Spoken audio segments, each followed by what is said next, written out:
Olá, seja muito bem-vindo, muito bem-vinda. Estou aqui, olha, com ele pessoalmente no nosso estúdio, Dr. Rainer. Muito obrigado por estar aqui com a gente. Você aí, ó, que tá pensando em vir para Portugal, já notou que houve uma mudança na documentação lá no pedido de visto? É sobre isso que a gente vai conversar.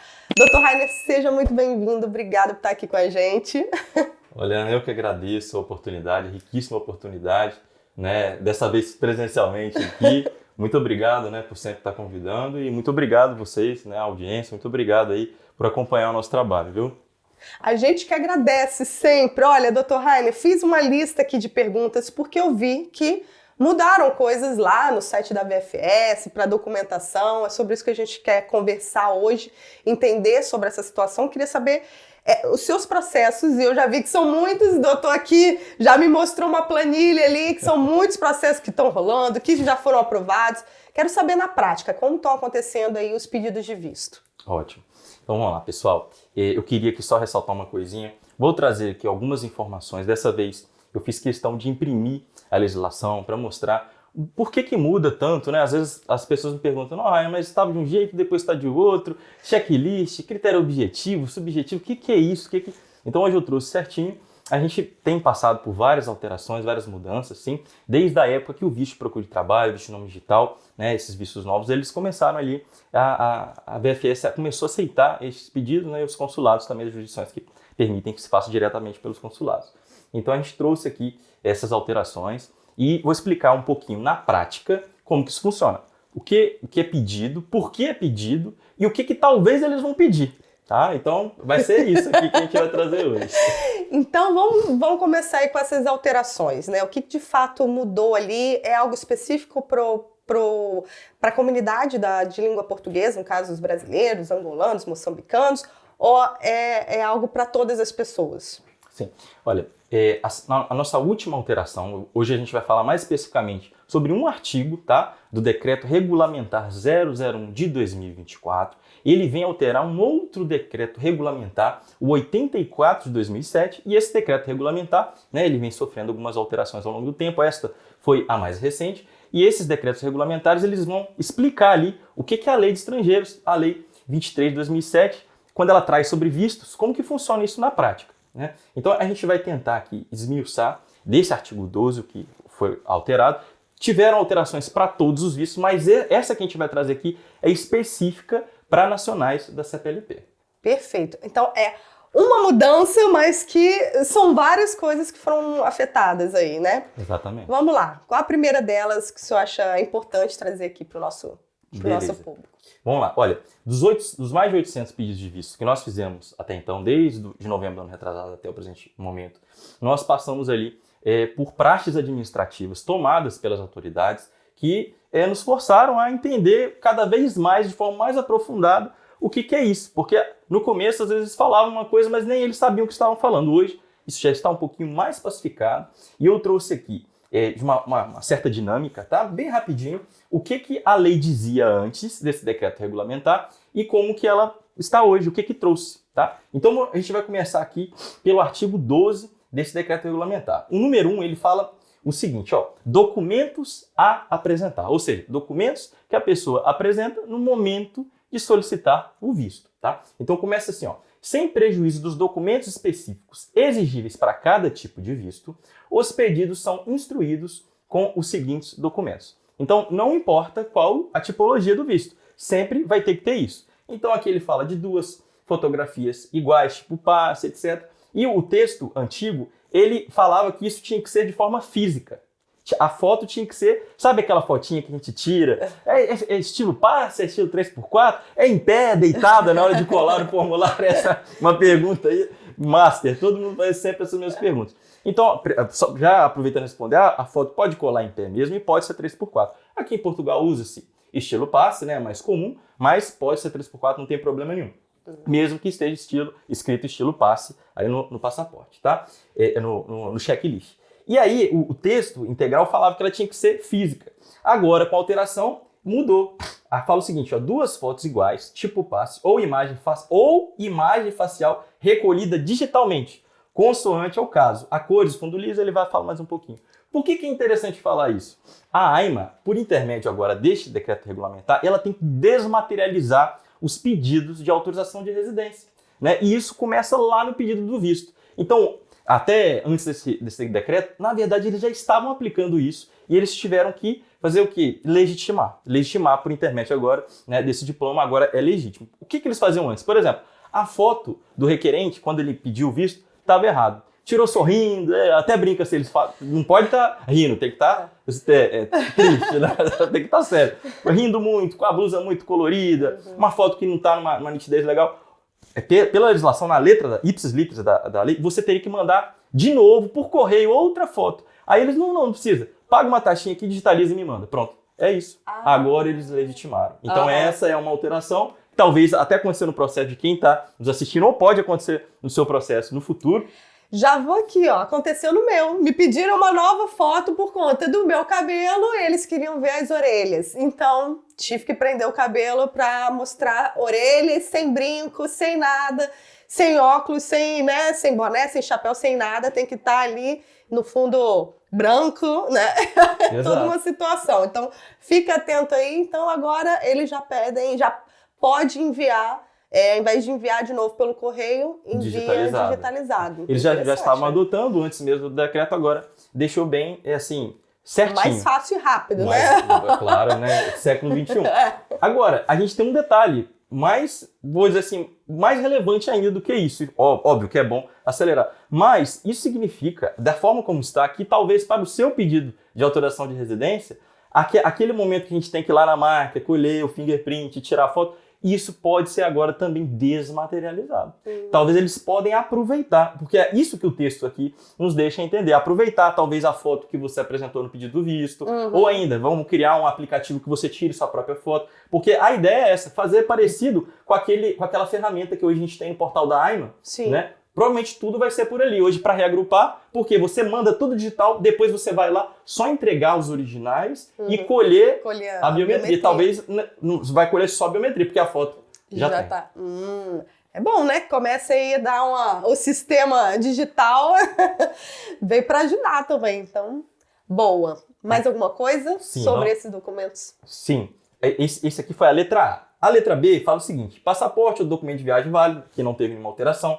Depois, a letra C, ela mudou um pouquinho. A letra C falava assim, certificado do registro criminal emitido pela autoridade competente do país de nacionalidade do requerente ou do país em que este resida há mais de um ano, quando sejam requeridos vistos de estado temporário e de residência. Então aqui, esse certificado de registro criminal é aquele antecedentes criminais da Polícia Federal, a título de exemplo aqui dos brasileiros que apresentem aqui, ou do outro país que você vivia, que você é residente, outro país, você que está assistindo, reside legalmente, você tem o antigo RNE, hoje é RNM, né? Aí você precisaria também dos seus antecedentes daquele país de origem, do seu próprio país. Na prática, às vezes eles não pedem isso, mesmo porque quando pedem, pode estar em outra língua, e aí teria que traduzir por tradutor juramentado da junta. Então, às vezes, eles não pedem. Mas, se pedirem, é bom que você tenha. Às vezes, mesmo que você tenha, é melhor não enviar, por se tiver em outra língua, guarda. Se pedir, você corre atrás e emenda, porque isso vai ter um custozinho. E, às vezes, eles não pedem, então pode ficar, né, sem apresentar, a princípio. Isso no caso de pessoas que moram em outros países... que residem em um outro país, que não seja de língua portuguesa, nesse caso, que precisa uma tradução. Pro brasileiro que mora no Brasil mesmo, ele vai pegar o certificado de antecedentes criminais da polícia e é isso. Apostilado. Apostilado. Por enquanto ainda tem que estar apostilado, tá bom? Ótimo. Aí, isso era o texto antigo. O novo, ele teve uma vírgulazinha aqui e depois que ele fala dos vistos de estado temporário e de residência e para procura de trabalho. Porque o visto de procura de trabalho, ele é uma categoria que está na meiuca ali. Ele pega um pouquinho de um, pega um pouquinho do outro, e aí eles fizeram essa alteração, tá? Então, basicamente, sobre isso, não mudou, só mesmo legitimou, porque se lá na frente você quisesse recorrer, falar alguma coisa, na lei não falava visto de procura de trabalho, só falava dos outros. Então, se a pessoa quisesse falar assim, não, o visto de procura de trabalho, eu não preciso, então, de antecedentes criminais, não está escrito na lei. Agora tá registradinho aí, então, antecedentes criminais para qualquer visto, então, precisa ser apostilado. Então, a apostila de AIA é o único documento que exige para o pedido do visto, certo? Perfeitamente. E aí, manda, não vai voltar para você, certo? Porque muita gente fala, então, depois ele volta para mim. Não, já era. Foi o selo da apostila de AIA e pagou no cartório e é isso. Isso aí já era, tem que enviar. Isso aí vai perder. Inclusive, se vai enviar outros documentos, né, não envie originais, tá, pessoal? Depois fica difícil reaver esses documentos. Depois de certo tempo, eles incineram tudo. Esse é o único documento original mesmo que vai. Uma pergunta antes de ir para o próximo. A questão da data, da validade dos antecedentes criminais, eles estão olhando isso ou já caiu uma situação? O que o senhor recomenda? Tem que deixar bem novinho? Esse documento eu ainda oriento que seja bem emitido e apostilado bem próximo do dia do envio do seu envelope ou do dia que vai entregar na VFS ou no consulado. Por quê? Porque este documento ele teria uma validade de 90 dias, mas para eles querem que esse documento esteja um pouquinho mais recente. Eles estão assim, já tem alguns meses que eu não vejo pedindo para repetir, porque às vezes, por própria demora deles, eles pediam para repetir o envio. Teve muito isso, né? Assim que começou mesmo o visto, um monte de gente mandou o visto para procura de trabalho, com muita gente mandando, e aí o prazo estava indo e eles começaram a pedir um novo antecedente. Aí é uma situação bem complicada. Você tira de novo, apostila de novo, tem o seu custo, né? E todo o processo que fica parado ali aguardando um novo documento. Então agora o senhor não tem visto eles pedindo novamente. Não, mas assim, pelo escritório a gente sempre deixa para fazer na semana que vai enviar, né, a emissão. O importante é a emissão, porque às vezes a pessoa emite agora porque já quer deixar, né, o gabarito. Até trouxe um gabarito tudo aqui, ó, modelo. Inclusive esse gabarito tem aqui no canal, né, Ana? Então você já imprimiu direitinho e aí já quer colocar ali naquela lacuna. Não faça isso. Deixe para emitir bem próximo do envio. E eu me lembro quando o senhor fez esse passo a passo, você colocou uma folhinha em branco dele e falou antecedentes criminais, e para deixar.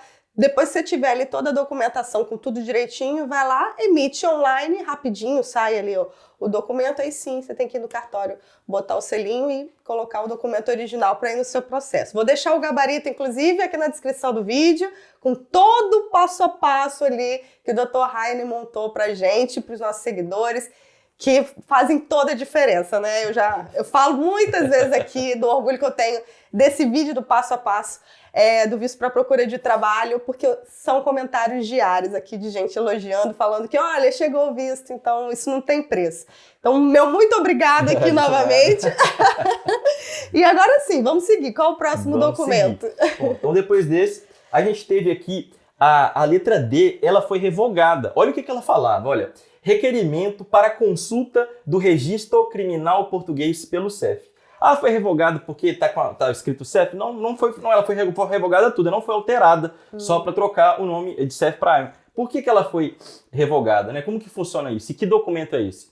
Vocês lembram que lá no gabarito, né, ou quando você precisava apresentar-se à AIMA, você tinha que levar uma certidão dizendo assim, olha, eu permito que o governo português faça um check-up na minha ficha criminal, se está tudo certinho, se não tem nenhum empenho.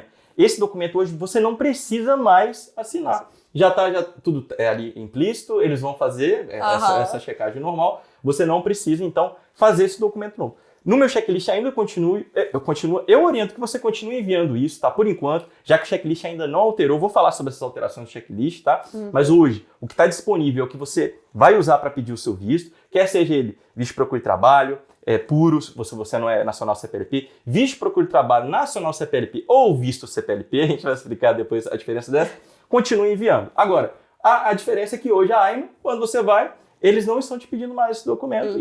E para aqueles que já se preparam para levar, olha lá no site da AIMA e já imprime. Todas as coisas. Aí não precisaria levar. Tá? Eu sempre digo, quanto mais é mais. Melhor para mais.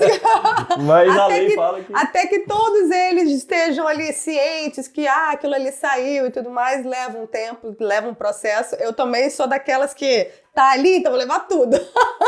O que sobrar já é lucro, né? Então melhor para mais do que para menos. Com certeza. Bora pro próximo. Aí esse aqui foi revogado. Aí vem a letra E. A letra E, ela fala seguro de viagem, que permita cobrir as despesas necessárias por razões médicas, incluindo assistência médica urgente, eventual repatriamento, né? Aqui a gente não teve nenhuma mudança esse artigo. Entretanto, daqui a pouquinho, você tem que ficar até o final, se você não vai entender, você vai ver que isso aqui ficou mais relativizado do que era. Então, assim, quando a gente fala de seguro viagem, a importância dele, do seguro viagem, pessoal, não é em relação ao visto. Para pedir o visto, você não precisa mostrar o seguro viagem, você pode substituí-lo pelo PB4. Hoje o PB4 ele tem uma validade de 5 anos, né? Mas antigamente ele vinha com a validade de 1 ano. Teve uma época que veio com 1 ano. E aí o que acontecia? Se você apresentasse esse PB4 e ele já te faltar 6 meses, por exemplo, para acabar 9 meses ali, no momento que você enviou só tinha mais 9 meses de validade, eles já implicavam, falando, você tem que enviar o seguro viagem. Por quê? Porque o PB4 estava intempestivo. Eles querem que o PB4 ele dure 1 ano, pelo menos. E aí agora, né, que o PB4 sai tá valendo 5 anos, você já pode pedir ele com mais antecedência, não tem problema, e vai ser o suficiente para pedir o visto. Agora, a importância do seguro viagem é depois, quando você vai, de fato, adentrar em território português ou fazer qualquer tipo de viagem internacional, pelo menos por determinado período. É a questão de perca da bagagem, né? Cancelamento de voo. E eu falo bastante sobre esse assunto aqui. Eu já passei por muitas coisas que o seguro viagem que realmente me ajudou ali. Emergência com a minha filha, Mariana. Bagagem que foi extraviada, bagagem que foi danificada. Então, assim, eu também sempre recomendo. Quando eu fiz a minha mudança aqui, eu e minha família, nós trouxemos seguro viagem para 1 mês. Eu acho que é um tempo para você chegar, se habituar. Hoje em dia, você leva até mais do que esse tempo para poder ter acesso ao seu número de utente, né? Para usar aqui a saúde pública. Talvez até eu colocaria um pouco mais, mas na época eu fiz de 1 mês ali, eu achei que realmente valeu a pena. E seguro viagem é aquele serviço que você compra esperando não precisar usar, não ter aquela dor de cabeça, mas se precisar faz toda a diferença mesmo. Então, na imigração, eu tô sempre na minha pastinha, eu coloco ali. Então, eu recomendo também. Mas então, para o pedido do visto, não tem mais essa obrigatoriedade, porque chegou a ter ali o período que eles estavam exigindo, inclusive de brasileiros, né? Exigiram ali 4 meses e tudo mais, então agora não tem essa obrigação. Exatamente. O PB4 ele é um instrumento oriundo de um tratado entre Portugal, Cabo Verde, Itália e Brasil, né, onde esses nacionais poderiam usar ali o sistema de saúde, né, no país um dos outros. E então, assim, é possível usá-lo para substituir, mas é importante a gente dizer, sempre são dois períodos. Primeiro, o período você está pedindo o visto, então você tem que cumprir o que eles exigem. Agora, depois que o seu visto sai, o seu planejamento agora é de fato entrar em outro país, no caso aqui a gente está falando de Portugal, e para entrar em outro país, aí sim é importante esse planejamento, né? Você já tem um visto, aí, ou por que não seguro, né? Então, mas para o pedido do visto seria isento, e daqui a pouquinho eu vou falar assim, até o próprio PB4 ficaria isento, tá? Por essas novas regras aqui, para quem é nacional CPLP, mas eu não oriento que faça sem PB4. Sempre traga, sempre, porque tem muita gente nos centros de saúde que você vai lá fazer o seu número de utente, mas cadê o PB4? Então, assim, traz, ainda mais agora que tem essa validade maior ainda, traz ali, porque não é melhor sobrar do que faltar. Exatamente, um documento que ajuda bastante. Ok, depois dele vem a letra F. A letra F fala o seguinte, ó, comprovativo da existência de meios de subsistência, tal como definidos por portaria conjunta dos membros do governo responsáveis pelas áreas da administração interna e do trabalho e da solidariedade social. Essa portaria de subsistência é aquela que fala de 1 ano, né, que a pessoa precisa ter dinheiro, capital, ou, né, um termo de responsabilidade, enfim, existe aqui muita coisa para se falar. Eu vou pular, não vou me adentrar, mas não ficar muito grande, mas é dessa portaria que ele está dizendo. Aí ele fala o seguinte, ó, atenta à natureza do tipo de solicitado. Esse F não teve nenhuma alteração, mas eu fiz questão de falar dele porque atenta à natureza do visto, o visto de procura de trabalho, a natureza dele não exige 1 ano. Ele exige 3 vezes o ordenado em português, no momento aqui da gravação do vídeo, 820 € vezes 3. É isso. Esse não teve mudança, preciso continuar apresentando ali. Isso independente se eu sou nacional de um país de língua portuguesa ou não, eu tenho que apresentar isso. A não ser uma documentação aí que vai vir mais pra frente. Exatamente, a gente vai falar dela. Vamos lá. Aí vai poder abrir mão. É isso, em geral é isso. Exato. É isso. Aí agora a gente vem aqui para a letra G. A letra G fala o seguinte, ó. Cópia do título de transporte de regresso, salvo quando seja solicitado visto de residência para efeitos de reagrupamento familiar ou para atividade de investigação, atividade docente em estabelecimento de ensino superior ou altamente qualificado. Então, no próprio checklist, quando a pessoa vai aplicar para esse tipo de visto, já está disposto ali que você não está escrito nos documentos ali, né, específicos que você precisaria do título de regresso. Tudo bem. Título de regresso é a passagem de volta. Passagem a passagem aérea de volta para o seu país. Isso. E aqui, pela lei, continua dizendo que precisa, né? Não teve alteração. Só que a letra G, que é essa aqui, a G que a gente pintou, e a letra E, que a gente pintou aqui, apesar de não ter alteração no texto normativo, agora, aqui embaixo, é que vai vir as alterações, tá bom? Então, em relação ao título de regresso e ao PB4, o seguro viagem, a gente vai explicar aqui no próximo item que isso vai sim ser relativizado em algum momento. Mas, por enquanto, não. Quando que vai chegar esse momento? Assim que o checklist for atualizado, a gente sabe que eles já pacificaram o entendimento. Bom? Porque o que aconteceu houve uma mudança então na lei, mas lá no site, quando você olha VFS, por exemplo, para pegar o checklist, ainda não teve alteração. E aí a gente tem que aguardar eles olharem, entenderem, colocarem em prática ali a lei, para a gente não correr o risco de ficar faltando algum documento e depois ser exigido, ou o processo ser indeferido, né, ser negado. Isso. Exatamente. Inclusive, isso aqui é uma coisa muito legal também a gente falar. Olha só. Eu não vou explicar todo o processo, a gente já conversou sobre isso aqui anteriormente, como funcionam as etapas, mas hoje, como isso aqui está na lei, tem um monte de gente me chamando de advogado rebelde, eu não estou sendo rebelde, mas hoje a gente trabalha com a legislação, né? Sim. Então, hoje, se a VFS, por exemplo, te exigisse determinado documento e por alguma circunstância você não tivesse, você poderia escrever uma carta e assinar dizendo que mesmo com a triagem feita, você não aceita a triagem dela e pede que os documentos sejam encaminhados da forma como estão para o consulado. Né? Eles podem te dar um modelo padrão ou você mesmo vai fazer com suas palavras e eles vão enviar. E aí, o agente consular, quando pegasse, né, ele provavelmente já está sabendo disso e mesmo que a VFS não tenha se adequado, ele faria. Se não faria, poderia abrir uma intenção de indeferimento e você teria que recorrer mostrando a lei. Então, como é uma coisa complicada, eu não oriento que você faça enquanto eles ainda não se adequaram, tá? Mesmo que esteja na lei. Não adianta, a caneta tá na mão deles. Exato. Ainda mais quando a pessoa vai fazer o processo sozinha e tudo mais, ela não tem ali um apoio jurídico, como é que ela vai fazer essa... Quando eu cheguei a minha carta de intenção de deferimento, eu falei, tá, faço o quê agora, né? O que eu escrevo, como é que faz...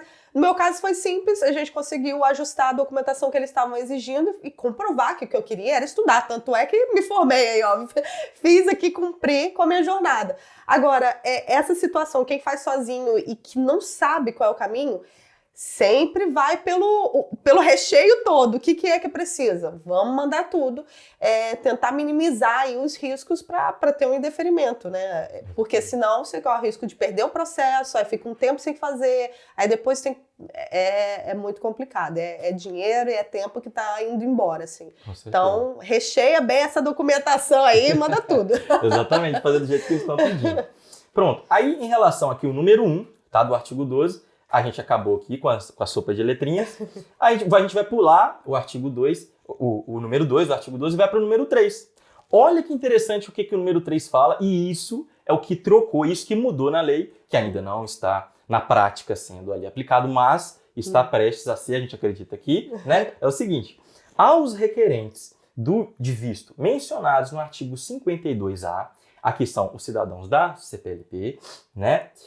Na sua redação atual, bem como os nacionais de outro estado, a que as condições especiais daquele acordo sejam estendidas por acordo internacional, é dispensada a apresentação. Aí fala o seguinte aqui, ó, dos elementos específicos exigíveis para cada tipo de visto. Dos elementos específicos exigíveis para cada elemento de visto. O que é isso? Ó, até trouxe aqui um gabarito, que é um bonitão aqui, ó. Vocês vão ter acesso aí. Esse que tá lá no link da descrição. Exatamente. Tudo isso aí. Então, aqui não vai dar para ver, eu acredito, mas eu só queria mostrar o seguinte. Quando a gente chega aqui, esse quadradinho aqui é o checklist, tá? Se você é da jurisdição de Minas Gerais, você precisa enviar um desse, de novo, 2 vezes, e vai enviar 2 também com os X marcado. Se é das outras jurisdições, não precisa marcar X em lugar nenhum, tá bom? Aqui fala o seguinte, olha aqui, ó, requisitos gerais. Esse aqui, de acordo, né, com a menção aqui da lei, ipsis literis, não mudou nada. Agora, é a fotografia, isso. Aquela primeira parte ali, ok. Que todo mundo precisa fazer, independente se é nacional ou não, da CPLP. Agora, os documentos específicos, esses foram relativizados. Se você é nacional CPLP, você não precisaria demonstrar esses requisitos específicos. Então vamos lá. Se você aplicou para o visto investidor. Então, aqueles documentos específicos para quem vai investir, você não precisaria mostrar. Se você aplicou para o visto de estudante. Os documentos específicos para estudo você não precisaria.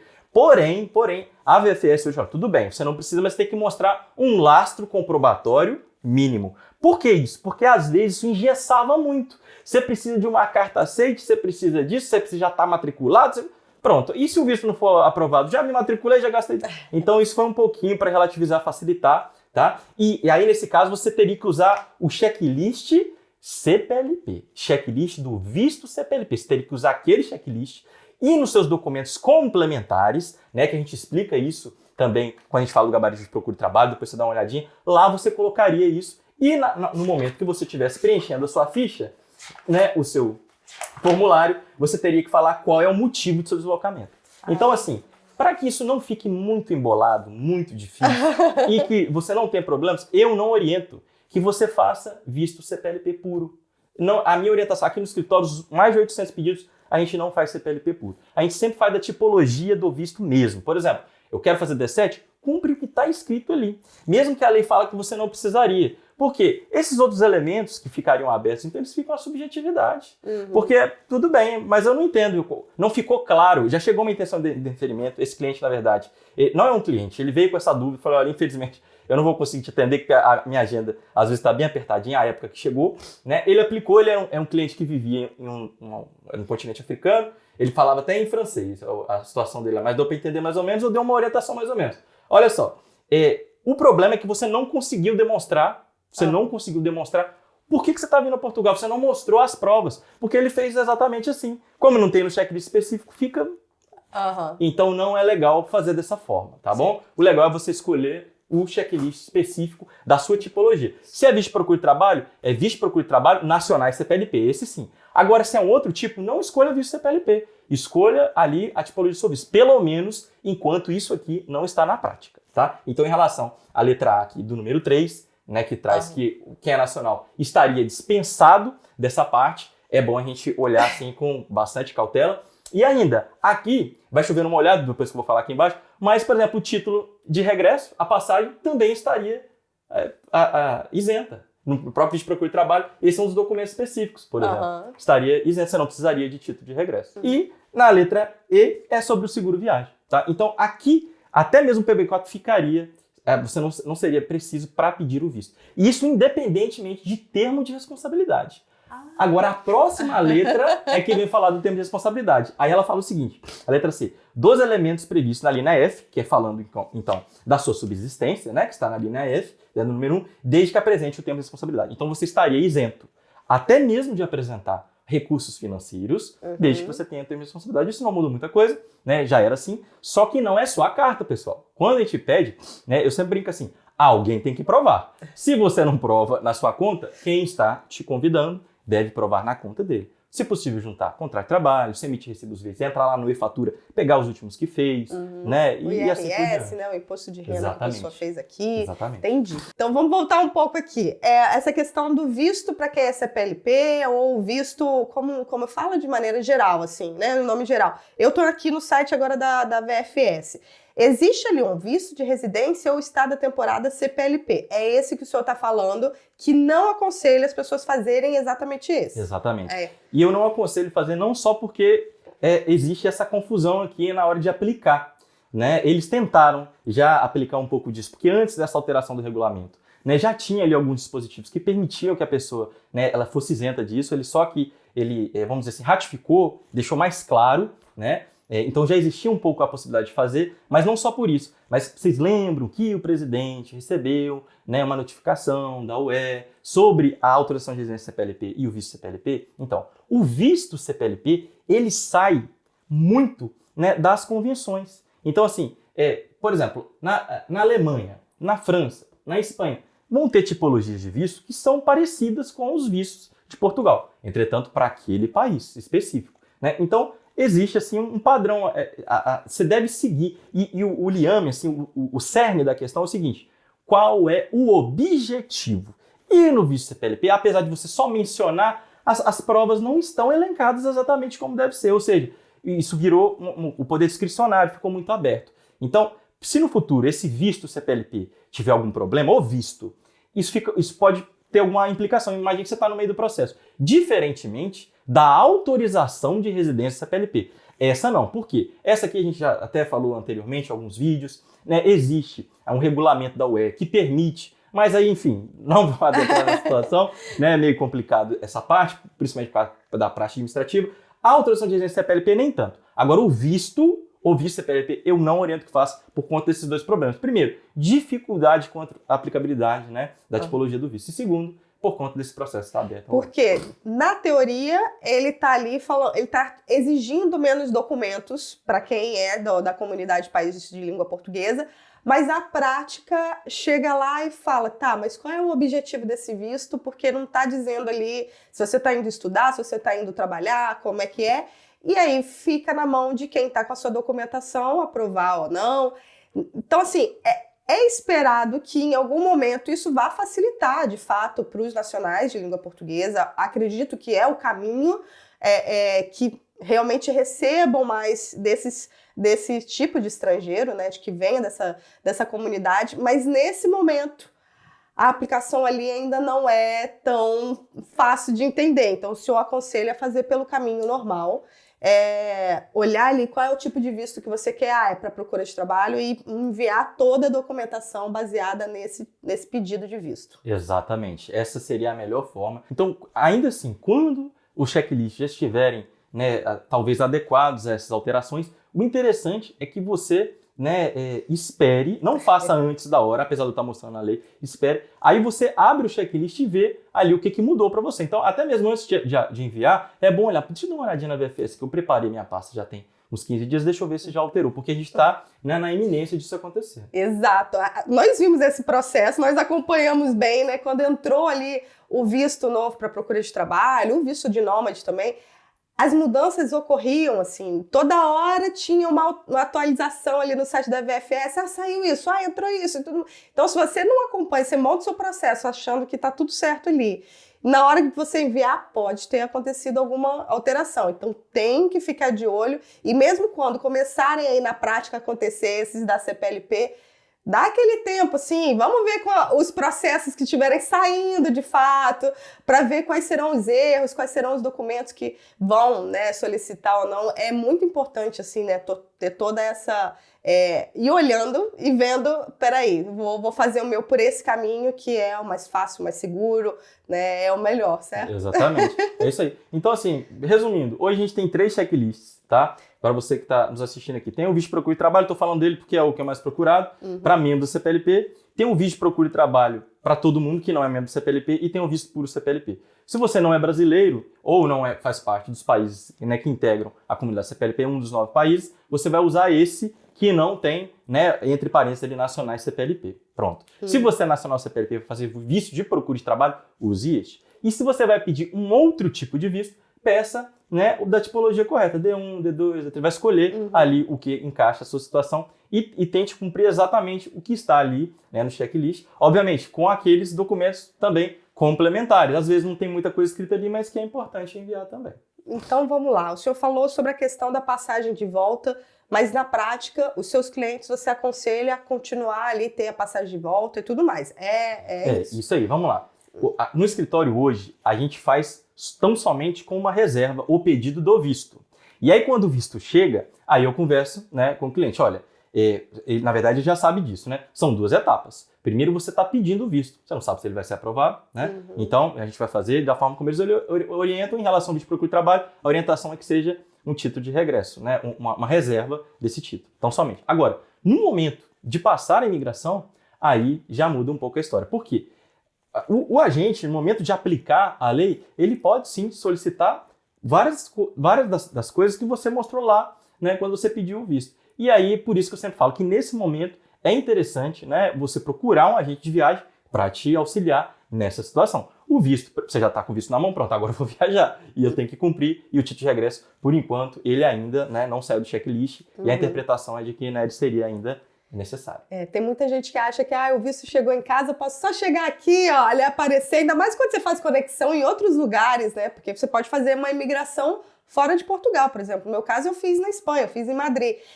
Foi rápido, foi tranquilo, mas infelizmente não é tão simples para todo mundo. Então fica com a sua pastinha recheada ali, com os documentos, com tudo certinho, comprovando o que você está vindo fazer aqui, onde você vai ficar, tudo certinho para minimizar, né? Agora, doutor, você não falou aí sobre a carta de intenção. Ela ainda é obrigatória? Como está sendo isso? Isso. A carta de intenção é o coração do processo, tá? É como se você estivesse fazendo ali uma petição, se apresentando. Hoje, eles, por conta do volume de processo, eles estão pedindo que a pessoa, eu sei que você está muito empolgado, você quer contar tudo, mas põe tudo em uma folha só, uma página só. Então tenta, assim, colocar os gatilhos do que é mais importante na tipologia do seu visto, né? Se o visto exige que você viva de renda, faça uma tabelinha ali, mostra a sua situação. Se for muito complicado, até 2 laudas tá bom, né? Se é o visto de procura de trabalho, você teria que mostrar, então, né, que você pretende vir procurar trabalho, que se você não conseguir trabalho, você voltaria. Tem alguns gatilhos, se você é casado, tem que falar que é casado, se vai o cônjuge agora ou se vai depois, tá? Então tudo isso é importante constar. Eu chamo de carta de intenção porque é coisa de gente que trabalha com isso, é antigo, mas já mudou o nome. O nome é declaração com a indicação da condição da estada prevista. É esse palavrãozão mesmo, né?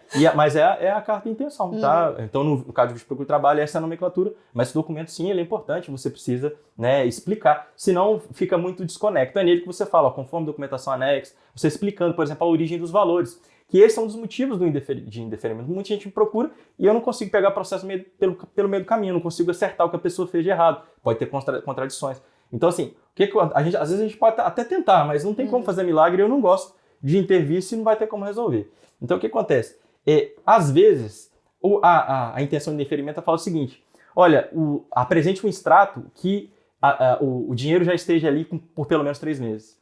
E ele fala que é isso. Mas não é isso, não foi esse o problema. Ele está criando alguma coisa que fala, ó, se você não tem carteira assinada, você não é servidor público, você não é empresário, você não explicou de onde que veio o dinheiro, você mostrou uma conta parada e o dinheiro passou do nada.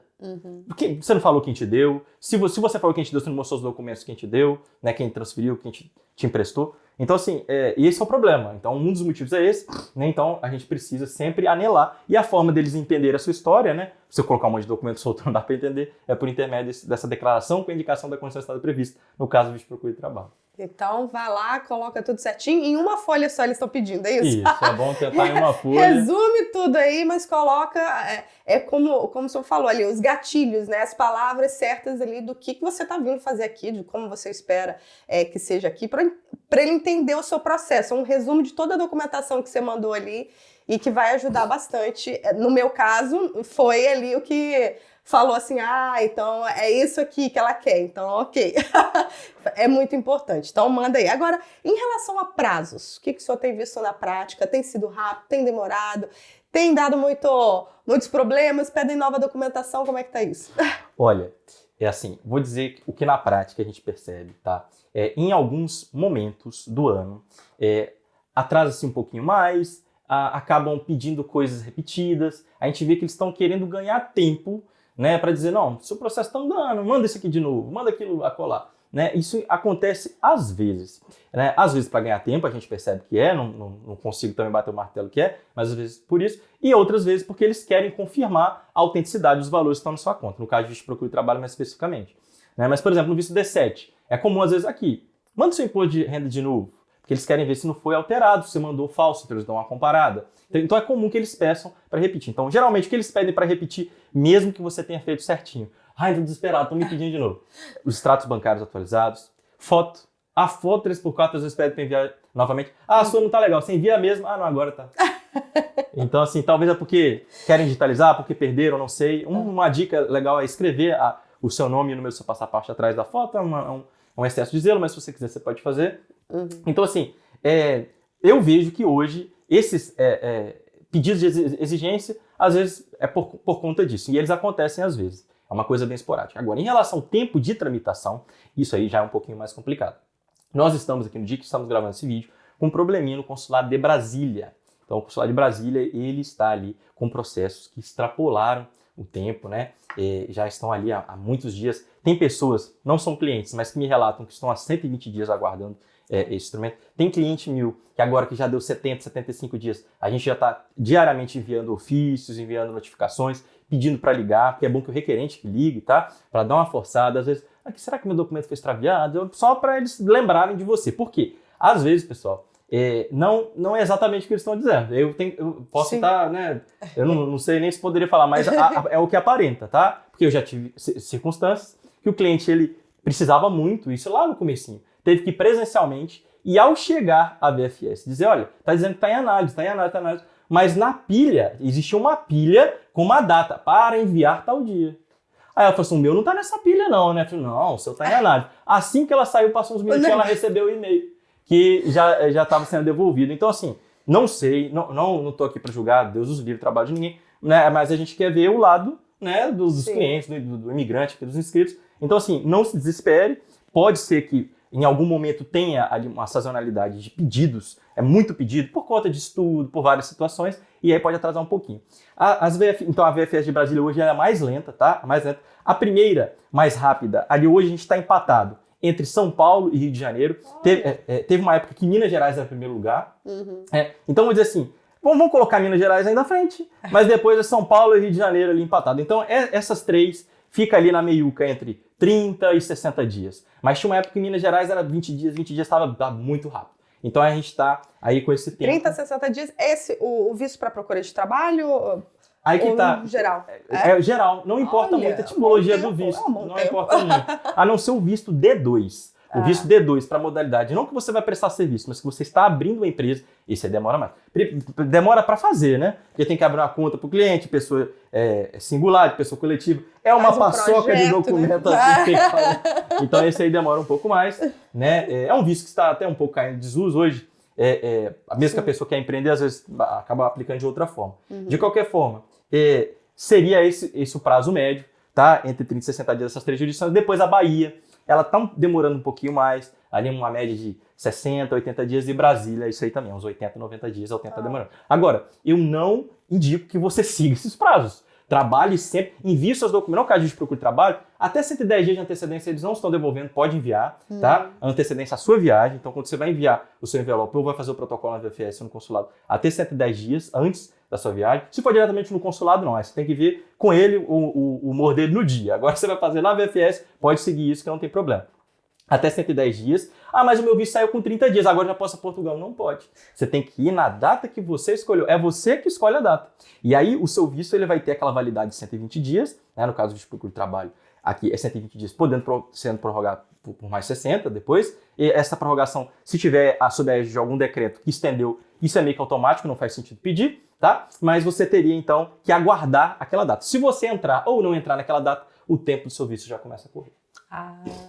Mas então, é bom saber que pelo menos as coisas estão caminhando aí, tem uma ou outra VFS um pouco mais devagar, mas que também é normal do que a gente vê, né? Assim, nunca é tão padronizado. Eu acho que, olhando de fora, me parece até que eles entraram num caminho ali, porque há um ano atrás estava realmente tudo muito confuso, era muita reclamação, né, de quem estava ali aguardando. Então, o senhor tem visto aí com bons olhos, tem entrado aí num caminho, no ajuste de documentos. Porque eu me lembro, inclusive, a gente chegou a falar, tinha VFS que pedia uma coisa e não aceitava outra, e estava todo mundo ainda tentando entender o que eram esses vistos novos. Agora tá mais positivo. Melhorou, sim, tá bem pacificado, né? Eu lembro que tinha uma época no escritório que, às vezes, a gente tinha uma remessa assim, em um mês, fechamos 60 contratos.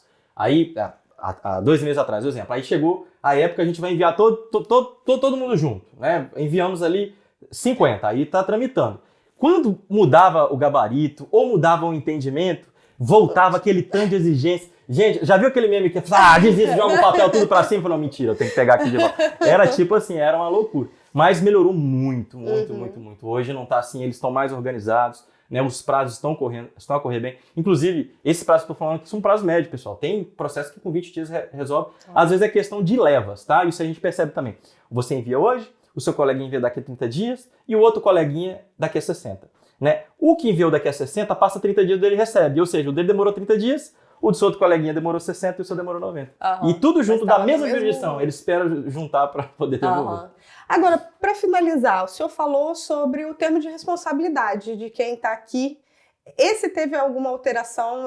Se eu moro em um país de língua portuguesa, né, e tenho uma pessoa que mora aqui em Portugal legalmente, tem um documento ali, mudou alguma coisa em relação a isso? O que eu preciso apresentar se eu tenho essa pessoa que mora aqui que vai me receber? Ótimo. Olha, para o pedido do visto, eu sempre oriento que use aquele termo de responsabilidade, que tem o símbolo do MNE, que tem os quadradinhos, por mais que ele seja um pouco mais antigo, porque hoje a gente já tem um novo da AEMA, né? Mas para o pedido do visto, use esse, porque este fica claro se o seu anfitrião está se responsabilizando pelo seu alojamento ou de modo integral. Tá? Então, se for por alojamento, ele tem que ter autorização de residência válida. Se ela não estiver válida, porque já, dependendo se for da CPLP, por exemplo, algumas já estão em tempo de caducidade, né? Mas a gente tem o decreto 109 de 2023, promulgado no dia 23 de novembro, que daria validade até o dia 30 de junho ou até a data de um novo agendamento, a depender da situação. Então você teria que juntar esse documento, se eles implicarem, você teria que enviar a cópia dessa lei e ponderar, mas tirando essa parte, se a autorização de residência está válida, vai juntar ela, se for da CPLP, ela mais o passaporte. Né? Então, ou autorização de residência convencional, ou CPLP mais passaporte, ou o tipo de autorização de residência que a pessoa tenha, porque existem outros tipos, né? Do Brexit, etc, etc. Pronto. Então, um documento que comprove que ela está regular no território nacional. Isso se ela for estrangeira. Se ela já for nacional, então ela vai apresentar o cartão cidadão e um documento que comprove que ela mora naquele lugar. Aí pode ser uma conta de telemóvel, pode ser uma conta de gás, não importa, pode ser atestado de morada de freguesia, um documento que comprove que ela vive. Pronto, isso se for para alojamento. Se for para alojamento mais subsistência, então vai continuar apresentando esse. E, então, os comprovativos de que aquela pessoa tem os 3 vezes 820 euros na sua conta. Não sou de exatas, eu não vou falar para não passar vergonha. Mas 3 vezes 820 euros na conta dela. E que tem ali, é bom que tenha, né? IRS, que a cópia da conta tenha os extratos dos últimos 3 meses. Se puder ser carimbado pelo gerente, melhor. Mas não estão exigindo sempre que seja carimbado. No caso da brasileira, não. Pode, se você estiver apresentando por si, pode ser conta digital, eles já não implicam mais. Mas a portuguesa é porque já é uma praxe comum daqui, e isso, então, é bom que esteja. Se não tiver, e eles não pedirem, passou. Né? Mas não estou falando que você precisa exigir. Se o seu anfitrião ele conseguir entrar no sistema do banco e tirou os 3 últimos meses, já está ótimo, mas ele tem que tirar de uma forma que mostra o extrato, não é saldo, é o extrato da movimentação dos últimos 3 meses, ok? Então, esse documento, o IRS, se ele tiver, se ele tem contrato de trabalho, se ele emite recibos verdes, os últimos recibos verdes que ele emitiu, né? E documentos que comprovem, é isso, basicamente é isso. Então, onde ele mora, que ele tem dinheiro, onde ele trabalha, tá bom? Ok. Perfeito. Bom, ficou com alguma dúvida ainda aí? Ó, manda aqui nos comentários, estou sempre convidando o Dr. Jaime. Hoje, muito feliz aqui, ó, pessoalmente, nos encontramos. Ele está aqui com a gente, então, já sabe, manda aí nos comentários. Vou deixar o gabarito, tudo isso aqui, ó, com licença, doutor, tudo isso aqui bem detalhadinho, tá aqui embaixo na descrição do vídeo. Tem vídeo com o passo a passo para o visto para procura de trabalho, especificamente aqui. E vou deixar as redes do Dr. Jaime aqui embaixo também, tem sempre muita informação, estou sempre de olho por lá, tem muita coisa interessante, eu tenho certeza que vai ajudar bastante você. Doutor, muito obrigada, agradeço imensamente estar aqui com a gente hoje, tirando todas essas dúvidas aqui, muito obrigada mesmo, já sabe, o senhor já está de casa aqui, pode voltar sempre. Muito obrigado, tá? É um prazer sempre estar aqui. E eu vou querer voltar sim, gosto muito aqui de vir aqui ao seu canal, viu? Isso aí, muito obrigada. É isso, faz aí, ó, curte, deixa um comentário com todas as suas dúvidas, fica de olho, tanto aqui quanto lá no YouTube do Dr. Jaime, pra gente ficar por dentro de todas as informações, combinado? Eu sou Ana Carolina Braga e esse é o canal Posso Te Mostrar. Te vejo na próxima, tchau!